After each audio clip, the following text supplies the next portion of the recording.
Hello friends, इस video में हम एसबीआई की टैक्स सेविंग एफडी स्कीम के बारे में डिस्कस करेंगे।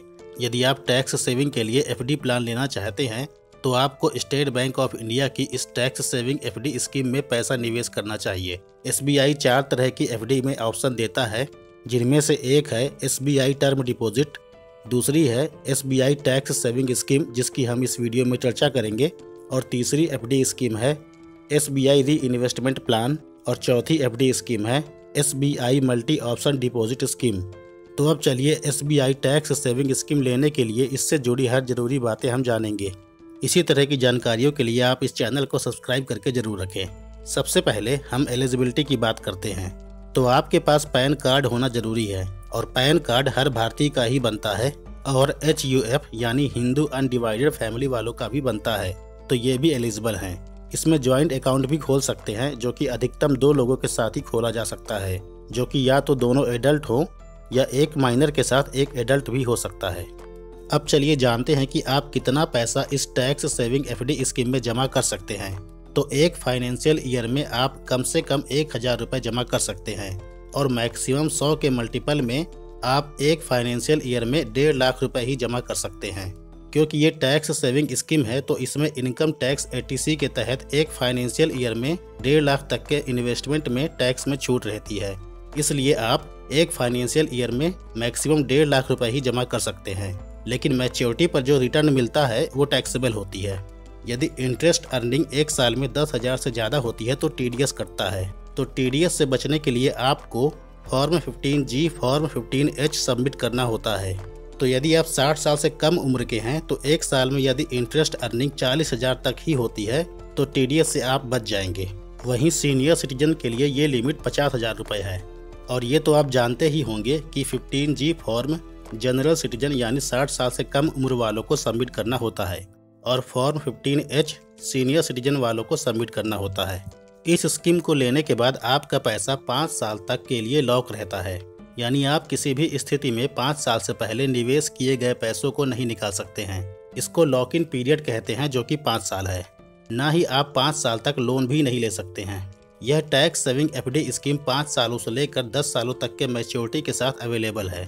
लेकिन अकाउंट होल्डर की डेथ यदि हो जाती है तो चाहे वह इंडिविजुअल अकाउंट हो या ज्वाइंट अकाउंट हो, तो एफडी को मैच्योरिटी से पहले तोड़ा जा सकता है, और इस कंडीशन में कोई भी पेनल्टी चार्ज नहीं लगता है। मान लेते हैं अगर आप 10 साल की एफडी लेते हैं, और अगर आपको अपनी एफडी तोड़नी है या आपको लोन लेना है तो 5 सालों के बाद ही आप एफडी तोड़ सकते हैं या लोन ले सकते हैं। लोन आपको 90% तक मिल जाता है। इंटरेस्ट रेट की बात करें तो इस टैक्स सेविंग एफडी स्कीम में जनरल सिटीजन्स के लिए इंटरेस्ट रेट 5.50% है, और सीनियर सिटीजन्स को 6.30% इंटरेस्ट रेट का बेनिफिट मिलता है। यह इंटरेस्ट रेट आगे चेंज भी हो सकता है। कभी भी अपडेटेड इंटरेस्ट रेट जानने के लिए आप कमेंट करके मुझसे पूछ सकते हैं, या हमारा फेसबुक पेज और इंस्टाग्राम अकाउंट फॉलो करके भी वहां पूछ सकते हैं। अब चलिए हम कैलकुलेट करके भी समझ लेते हैं। सबसे पहले आपको ये लिंक ओपन कर लेना है, जो कि मैंने डिस्क्रिप्शन में भी दे दी है। यहाँ टोटल इन्वेस्टमेंट वाले ऑप्शन पर हम मान लेते हैं कि हमें 1.5 लाख रुपये इन्वेस्ट करना है। फिर हम जनरल सिटीजन्स के इंटरेस्ट रेट के आधार पर यहाँ रेट ऑफ इंटरेस्ट 5.5% इंटर कर देंगे। अब मान लेते हैं कि हमें 10 साल की एफडी लेनी है, तो टाइम पीरियड में हम 10 साल इंटर कर देंगे। अब हम यहाँ नीचे कैलकुलेशन देखेंगे कि हमारा टोटल इन्वेस्टमेंट 1.5 लाख का है। एस्टिमेट रिटर्न मैच्योरिटी के बाद 1,09,016 रुपये होगा, जो कि इन्वेस्टेड अमाउंट मिलाकर मैच्योरिटी पर हमें लगभग 2,59,016 रुपये मिलेगा। इस तरह से आप खुद भी कैलकुलेट करके देख सकते हैं। यदि आपको इसे कैलकुलेट करने में कोई प्रॉब्लम आती है तो आप कमेंट में अपनी प्रॉब्लम बता सकते हैं, मैं खुद कैलकुलेट करके आपको बता दूंगा। तो दोस्तों, इस एफडी स्कीम में नॉमिनी चूज करने की भी सुविधा है, और आप अपनी इस एफडी को SBI के किसी भी ब्रांच में ट्रांसफ़र भी करवा सकते हैं। SBI tax saving FD scheme में 2 तरह के अकाउंट होते हैं। एक होता है TDR यानी टर्म डिपॉजिट अकाउंट, और दूसरा है STDR यानी special term deposit account. TDR account में आप इंटरेस्ट अमाउंट रेगुलर इंटरवल में ले सकते हैं, जैसे मंथली, क्वार्टरली, हाफ ईयरली और ईयरली। और STDR अकाउंट में आपको इंटरेस्ट अमाउंट मैच्योरिटी के बाद ही मिलता है।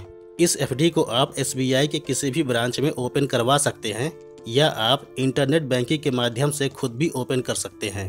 तो दोस्तों ये थी SBI tax saving FD scheme की मुख्य जानकारी। ऐसे ही इन्फॉर्मेशंस के लिए आप चैनल को सब्सक्राइब करके जरूर रखें। वीडियो को लाइक और शेयर भी जरूर करें। Have a nice day.